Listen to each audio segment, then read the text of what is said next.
వలసదారులు ఊరు విడిచి వెళ్ళడాన్ని మనం చూస్తాం. మీకు మూటాముళ్ళు సర్దుకొని పిల్లల్ని ఎత్తుకొని మీకు ఎద్దుల బండి అనండి, ట్రాక్టర్లు అనండి, చిన్నపాటి వాహనాలు వీటిని వేసుకొని కుప్పలు తెప్పలుగా ఒక ఊరు ఒక నగరం విడిచిపెట్టి వెళ్ళడాన్ని మనము చూసుంటాం.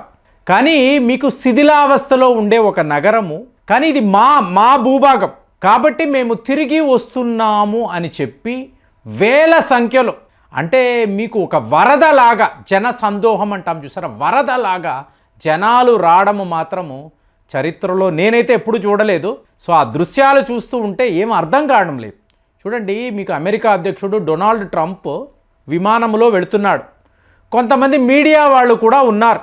సో మీడియా వాళ్ళు అడుగుతున్నారు, ఏమండి ఇంత చేస్తున్నారు కదా, హడావిడి ఎక్కడ చూసినా కూడా ట్రంప్ హడావిడి, మరి గాజా విషయంలో ఏం చేయబోతున్నారు అంటే క్లీన్ అవుట్ గాజాని క్లీన్ చెయ్యాలి, అక్కడ ఎవరు ఉండకూడదు, అక్కడ ఎవరైతే నివసిస్తున్నారో వాళ్ళందరినీ కూడా మీకు ఈజిప్ట్ లేదా జార్డాన్కి పంపించేయండి.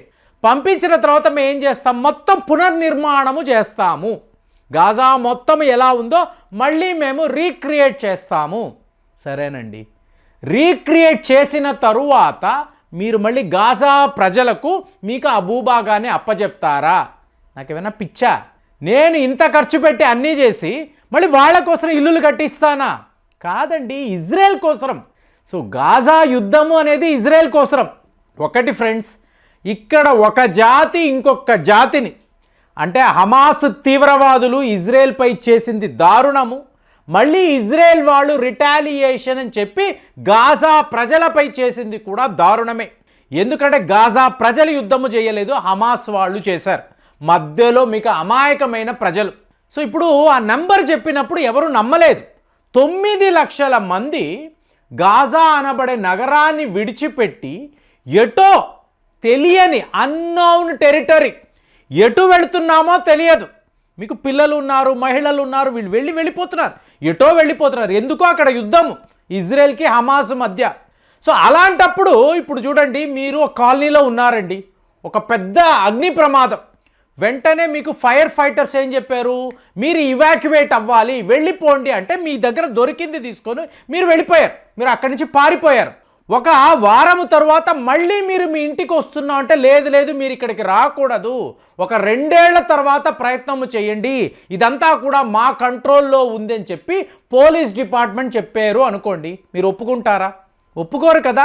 మా ఇల్లండి, మా ఆస్తులు, ఏదో జరిగింది ప్రమాదం, ఆ అడ్జస్ట్మెంట్ మేం చేసుకుంటాం, మీరేంటి మధ్యలో? నాది కదా ఇది, నాకు హక్కు ఉంది కదా, ఈ భూమి ఎవరిదండి? అందరిది కదా. సో అందరూ నివసించే హక్కు మనం ఇవ్వాలి కదా. వీళ్ళు మాత్రమే బతకాలి, వీళ్ళు మాత్రమే నివసించాలి, తక్కిన వాళ్ళు నో అని చెప్పే అధికారము ఇవాళ డొనాల్డ్ ట్రంప్కు ఉందా? ఇది యావత్ మీడియా, అమెరికాలోనే ప్రజలు అడుగుతున్నారు. ఇప్పుడు మీరు అమెరికాలోకి వచ్చేసారు, ఇక్కడ ఏదో ఉద్యోగాలు చేసుకుంటున్నారు, ఇంటి అద్దె అంటున్నారు, ట్యాక్స్ అంటున్నారు, బతుకుతున్నారు. బలవంతంగా మీ ఇంటిలోకి వచ్చి నీ డాక్యుమెంట్స్ చూపించు, పలానా పేపర్ లేదు కాబట్టి నిన్ను ఇక్కడి నుంచి లాక్కెళ్తాను, జీపులో కూర్చోబెడతాను, సరిహద్దుల్లో విడిచిపెడతానంటే ఇన్నేళ్ల పాటు అక్కడ బతికేవు కదా, మరి నా జీవితం ఏంటి, నా బతుకు ఏంటి? సో ఇదంతా ఆలోచించాలి కదా. ఇవాళ గాజా విషయంలో ఏంటంటే మేము రెడీ చేస్తాము, చేసి ఇజ్రాయెల్కి అప్పచెప్తాము అని చెప్పి డొనాల్డ్ ట్రంప్ గారు చెప్తున్నారు. మరి ప్రజలండి అంటే ఈజిప్ట్కి నేను డబ్బు ఇస్తాను, జార్డాన్కి డబ్బు ఇస్తాను, వాళ్ళు ఈ వలసదారులను తీసుకుంటారు, తీసుకొని వాళ్ళ మంచి అనేది వాళ్ళు చూసుకుంటారు, మనకి సంబంధం లేదు. ఇప్పుడు బెంజమిన్ నెతన్యాహు గారు సడన్గా సీజ్ ఫైర్ అన్నారు, యుద్ధాన్ని ఆపేద్దాము. మీకు గాజాలో పండుగ ఏంటి, ఏమైంది ఇంత సడన్? అంటే డొనాల్డ్ ట్రంప్ వస్తున్నారు అన్న మాటకి ఇంత విలువ. ఎవరి మాట వినని ఐక్యరాజ్య సమితి అన్నారు, జో బైడెన్ అన్నారు, మోదీ గారు చెప్పినా కూడా వినని మీకు బెంజమిన్ నెతన్యాహు వితిన్ డేస్ ఎస్ సీజ్ ఫైర్, మా దగ్గర ఉండే ప్రిజనర్స్ ఆఫ్ వార్, పాలస్తీనియాకు సంబంధించిన ఈ పోరాటదారులు, సో వీళ్ళని తీవ్రవాదులు అంటారు, వాళ్ళని ఇమీడియట్గా విడిచిపెడతాము, మీరు కూడా మీరు పట్టుకున్న హాస్టేజెస్ ఎవరైతే ఉన్నారో విడిచిపెట్టండి అంటే ఇమీడియట్గా జరిగిపోయింది. అంటే డొనాల్డ్ ట్రంప్ యొక్క పవర్ ఏమిటి అని ప్రపంచంలో అనుకున్నారు. ఆయన ఏమన్నాడు బెంజమిన్ నెతన్యాహుతో, నీకేం కావాలి?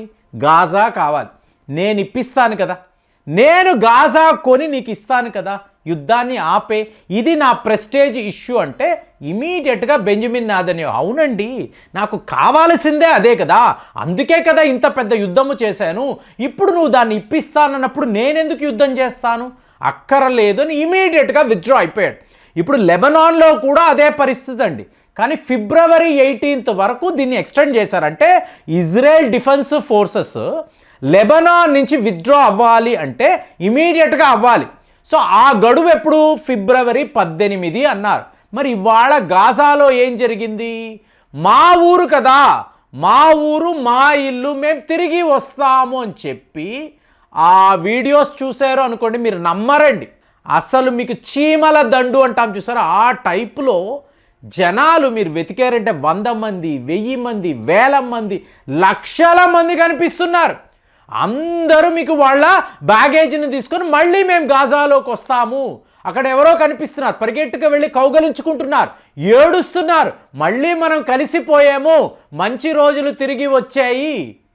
ఏంటి ఇదంటే అర్థం కావడం లేదు. కానీ డొనాల్డ్ ట్రంప్ మాత్రము దీనిని ఒప్పుకోరు, ఎట్టి పరిస్థితుల్లో ఆయన ఒప్పుకోడు. మరి గాజా ప్రజలు ఇన్ని లక్షల మంది తిరిగి మా భూభాగానికి వస్తాను అంటే మళ్ళీ ఇజ్రాయెల్ డిఫెన్స్ ఫోర్సెస్ వాళ్ళ మీద అటాక్స్ చేస్తారా? ఇప్పుడు ఇటమార్ బిన్ వీర్ని అంటారండి, ఇతను ఇజ్రాయెల్కి సంబంధించిన మీకు మినిస్టర్. సో ఆయన ఈ దృశ్యాలను చూశాడు, చూడడానికి అసహ్యంగా ఉంది. మేము ఇంత పెద్ద యుద్ధము చేసి వీళ్ళందరినీ తరిమి వేశాము, తరిమి వేసిన తరువాత ఇవాళ సీజ్ ఫైర్ అంటారా? వాడేమంటున్నాడు, మేమే గెలిచాము అంటున్నాడు. వాళ్ళు గెలిచారా? పారిపోయిన వాళ్ళు గెలిచారా? లేదు కదా, ఇది ఇజ్రాయెల్ ఓటమి కాదు, ముందు వీళ్ళని ఇక్కడి నుంచి తరిమి వెయ్యండి, ఇదే మనము చేయాల్సిన ఫండమెంటల్ డ్యూటీ.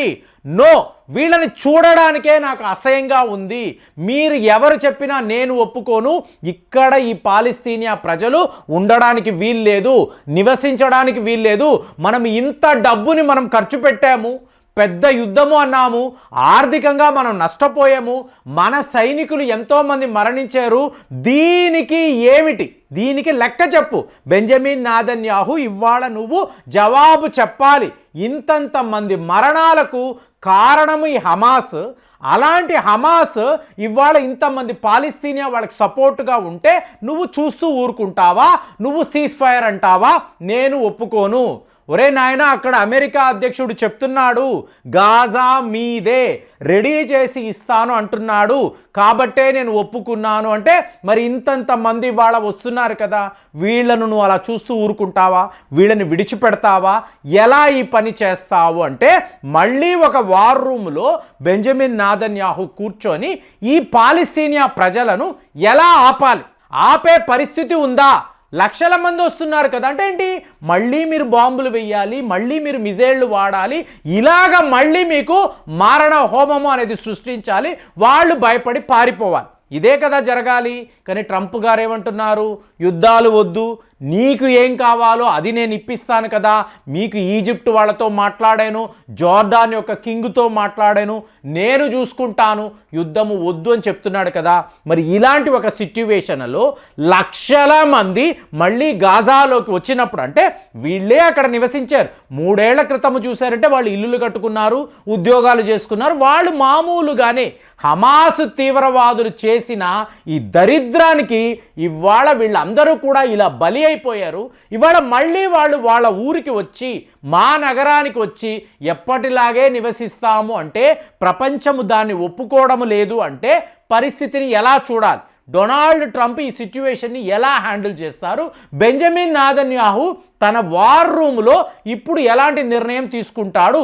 లేదా వీళ్ళిద్దరూ కూర్చొని మాట్లాడి ఒక సొల్యూషన్ అనేది వీళ్ళు తీసుకురాగలరా? ప్రపంచమంతా కూడా ఇవాళ ఈ విషయంగానే మాట్లాడుతుంది. ఎందుకంటే అంతంత మంది తిరిగి వచ్చేస్తున్నారు అంటే మీరు ఎవరూ కూడా ఈ విజువల్స్ని నమ్మరు, ఏదో గ్రాఫిక్స్ అనుకుంటారు, కానీ ఇలా జరిగిందండి, ఖచ్చితంగా వాళ్ళు వచ్చారు. మరి ఇట్లాంటి ఒక సిట్యువేషన్లో మీరైతే ఏం చేస్తారు? మీ యొక్క సొల్యూషన్ ఎలా ఉంటుంది? ఆలోచించి మీ అమూల్యమైన అభిప్రాయాలు తెలియచేయండి. మళ్ళీ వచ్చే వీడియోలో కలుద్దాం. జై హింద్.